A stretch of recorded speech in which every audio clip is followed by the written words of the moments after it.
요한복음 2장 1절에서 12절 말씀 함께 교독하겠습니다.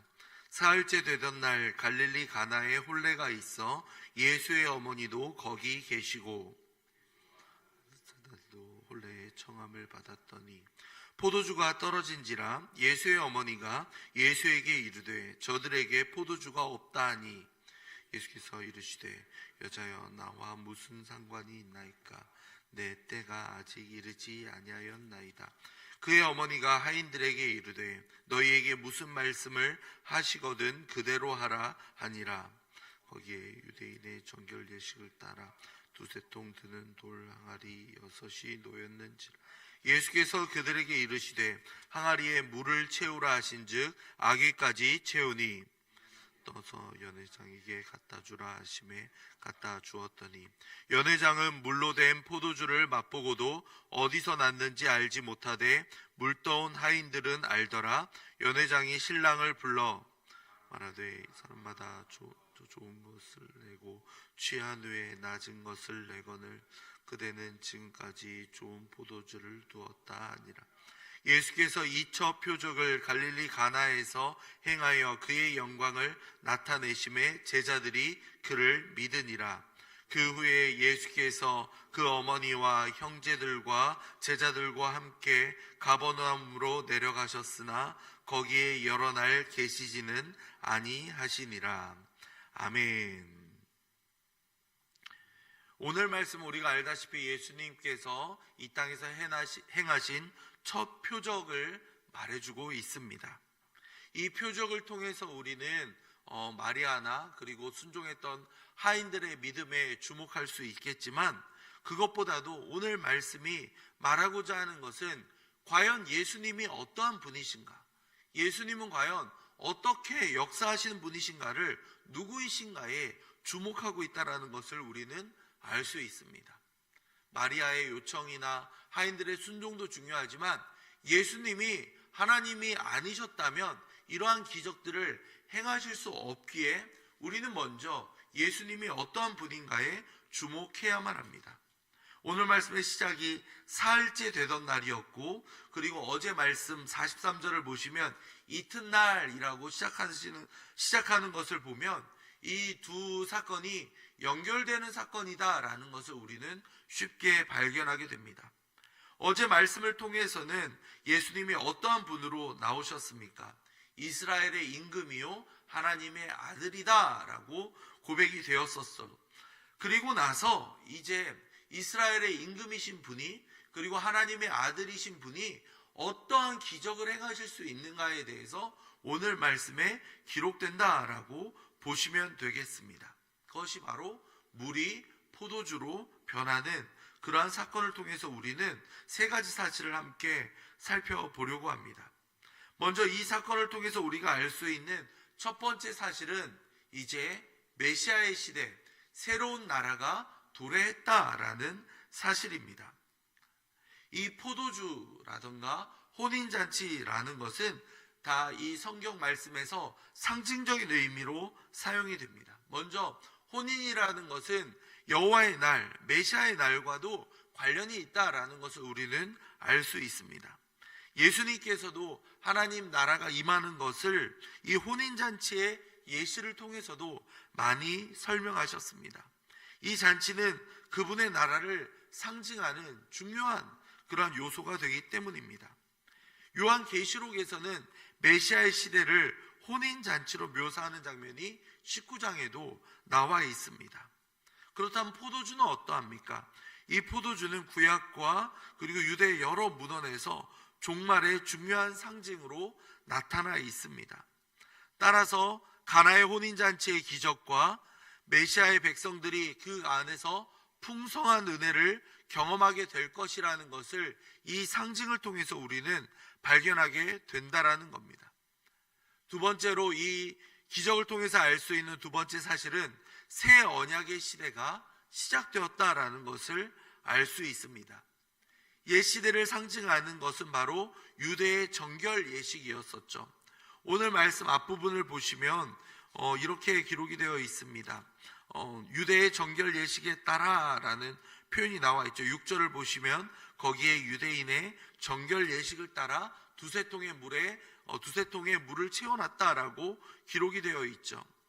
그것에 쓰이는 물이 이제 어떻게 됩니까? 물이 포도주로 바뀌는 역사가 일어나는 겁니다. 새 언약도 마찬가지라는 겁니다.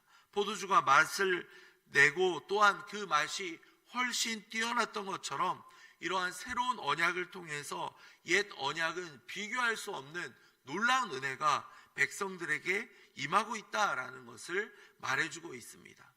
구약시대에 살았던 이들도 분명 하나님의 은혜와 사랑을 경험할 수 있었습니다. 하지만 예수님이 오신 이후에 새로운 언약이 우리에게 주어지고 나서 누리는 은혜는 구약에서의 은혜와는 비교조차 할 수 없는 놀라움이라는 겁니다. 예수님이 이 땅 가운데 오셔서 우리와 함께 교제하시고 죽으시고 부활하심으로 말미암아 우리는 더 큰 은혜, 하나님의 놀라운 사랑을 우리는 직접 피부로 경험하며 나아갈 수 있다는 겁니다. 이전에 느꼈던 기쁨이 이 정도였다면 예수님이 오신 이후에 누리는 기쁨은 무한하다라는 것을 우리는 분명히 알게 됩니다.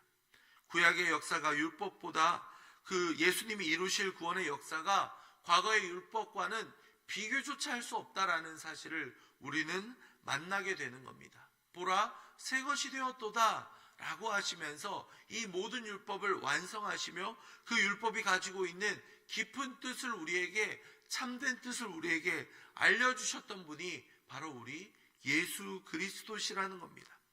마지막으로 이 예수님의 기적을 통해서 우리는 새로운 창조를 이루어 가시는 분을 만나게 된다라는 겁니다.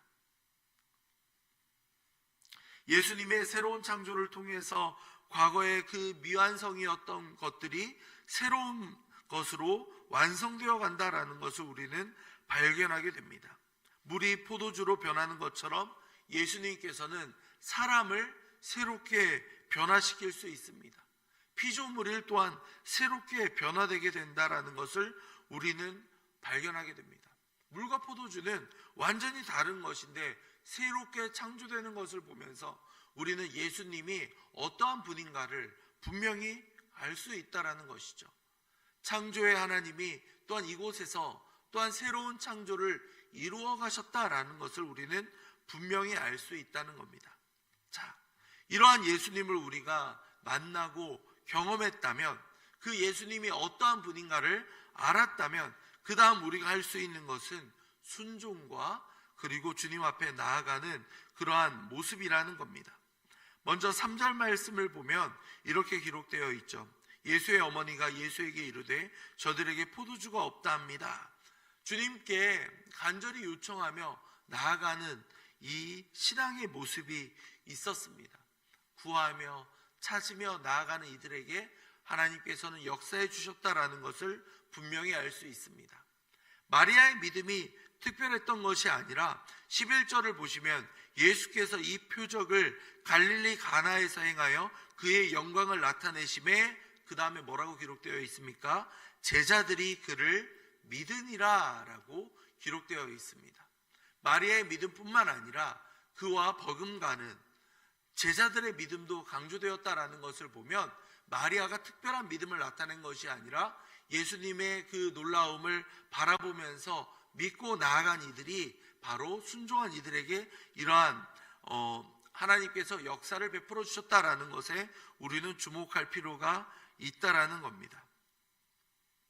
때로는 예수님께서 때가 아니다라고 말씀하실 때가 있을지 모릅니다. 하지만 우리가 하나님께 간절히 기도하며 나아갈 때 하나님께서 놀라운 은혜를 우리에게도 베풀어 주실 수 있다라는 것을 우리는 분명히 알 수 있습니다. 모세가 간절히 이스라엘 백성을 위하여 기도하며 나아갔을 때 하나님께서 마음을 돌이키시고 그들을 구원의 길로 이끌어 가셨던 것처럼 우리도 하나님의 뜻의 완전한 완성을 알지 못하기 때문에 우리는 매 순간 우리를 위해 그리고 한 영혼 한 영혼을 위해 기도하며 나아가야만 합니다. 하나님의 뜻을 다 알 수 없는 우리가 매 순간 하나님의 뜻을 구하며 하나님께 간절한 마음으로 기도하며 나아갈 때 하나님께서 새로운 길을 열어주시며 그 참된 의미를 우리에게 깨닫게 해주실 수 있기 때문입니다.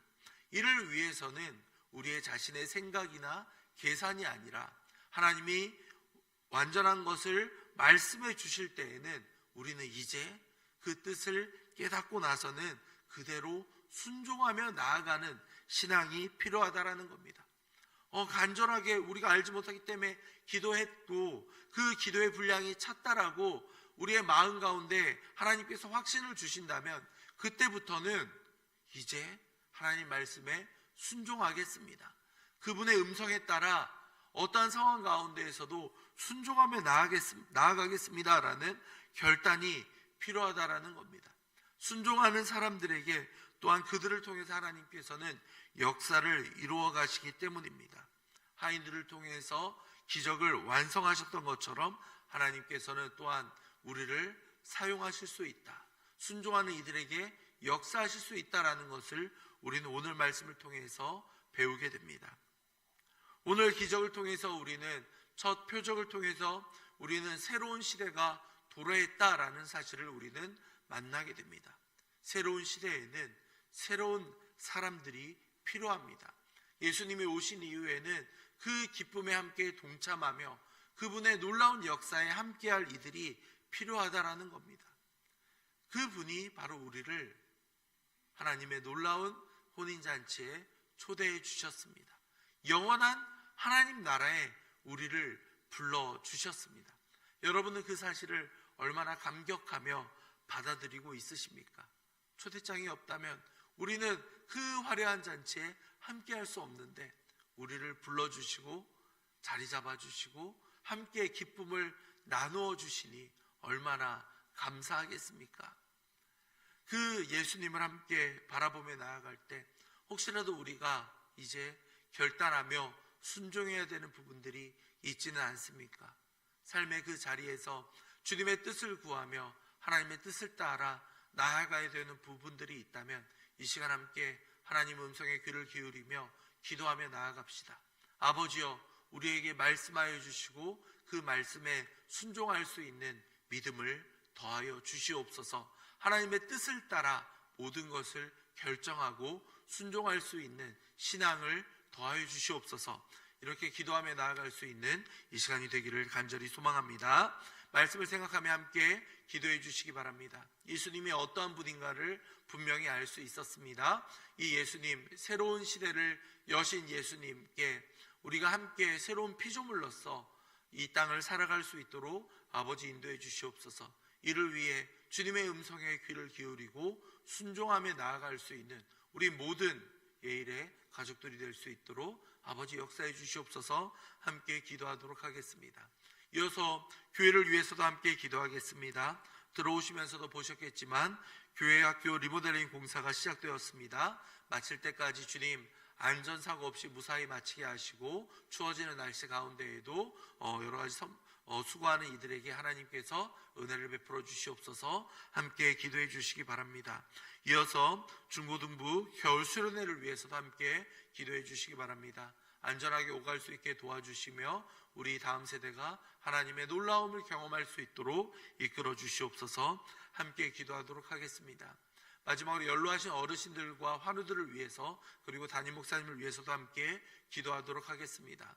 연로하신 어르신들 오늘 맹추위가 이어지는데 주님께서 안전하게 보살펴 주시옵소서. 주님께서 이끌어 주시며 특별히 환우들의 건강을 지켜 보호하여 주사 회복이 필요한 이들에게 하나님 은혜를 베풀어 주시옵소서. 함께 기도하시고 마지막으로 담임 목사를 위해 기도할 때 우리 목사님 강건하게 붙잡아 주시며 능력 위에 능력을 부어 주시옵소서. 모든 목회 사역을 능히 감당할 수 있도록 주님께서 힘과 능력을 부어 주시옵소서. 함께 기도하신 이후에 각자 가지고 오신 기도 제목으로 기도하도록 하겠습니다. 함께 기도하겠습니다.